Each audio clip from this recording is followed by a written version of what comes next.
Welcome back to my channel, Donna Parsons. And today we're going to be doing pivot tables with slicing.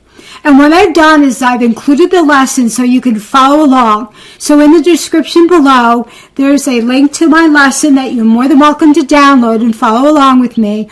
Or if you would like me to email it to you, I'd be happy to do so. My email address is below and I'll send you over the lesson. So let's begin. So we're going to create a pivot table and then we're going to take it to the next level, which is slicing. So what you want to do is you want to make sure that you are on the pivot 1 lesson that I have. You want to left click your mouse anywhere inside this table that has your data. So what we want to do with a pivot table is we want to be able to extract the data into a report. How many people are working, for example, in a specific shift, or how many people are working, for example, in the marketing department. And possibly maybe you want to the tally of their salaries for each department. So there's a number of things that you can do with pivot tables. So we want to left click our mouse inside that. Then we want to come up to the Insert tab across the top, and right below it in the Table section you can see Pivot Table. So I'm going to left click my mouse on Pivot Table icon, and when I do, because I'm inside the table range appears showing me that it's selected the entire data. So if I scroll down, you can see that there's a marquee surrounding the data that I have in the table. The radio button called New Worksheet is selected and I want to click OK. Now when I click OK, you'll notice that the data that we have disappears, but it really doesn't disappear. It opens up to a blank new sheet 1 down below, the bottom left-hand corner, and to the right of it is the data. So the data is still there, it just opens up a new sheet. To the left you have building a report, so that is your report where it's going to show up. And on the right-hand side is your pivot table fields. Now if I left-click my mouse outside of the report section on the left, you notice that the table fields on the right go away. So you want to make sure that you have your mouse left clicked inside the pivot table report on the left hand side for the pivot table fields to show up.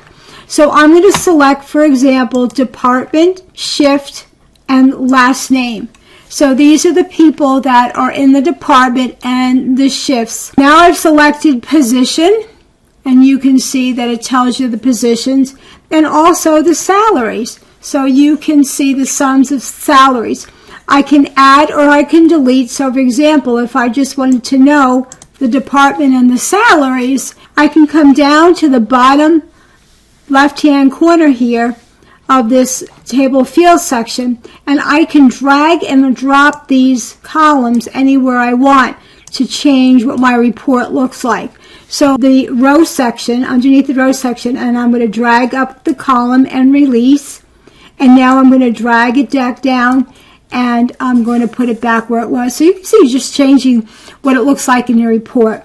So now what we're going to do is we're going to slice the data. So let's just say we want to know who's working, for example, in the warehouse or in the main office in shift 2.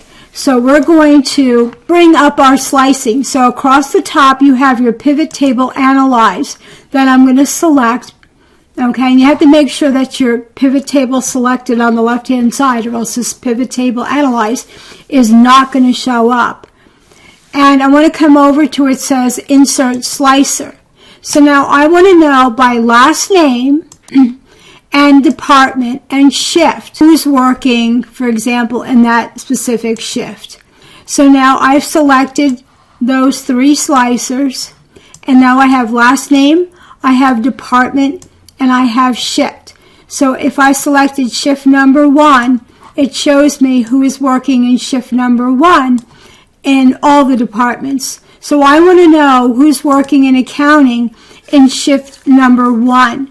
And there is the shift number 1 and who's working in accounting. You can notice over here that data, because I don't have the department selected over here, I have salary.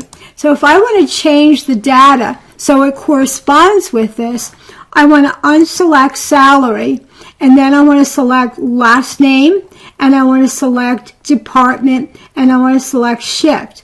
So now, when I'm selecting the data in my slicing, it's also reflecting in the report on the left-hand side. So for example, in the marketing shift number 1, those are the people that are working in shift number 1. For the warehouse, those are the people that are working in the warehouse in shift number 1. Let's look at shift number 2, and you can see in the warehouse, I have a total of 6 people working in the warehouse. It is very, very easy to manipulate this data. You can add more slicing as well, so if you wanted to add another slicer, you can add another slicer. You can bring that box back up again. I hope you enjoyed this lesson. If you like this lesson, please subscribe. And if you want me to do a specific lesson, by all means, reach out to me and let me know what you'd like me to do in the comment section or email me. Have a great day. Peace out.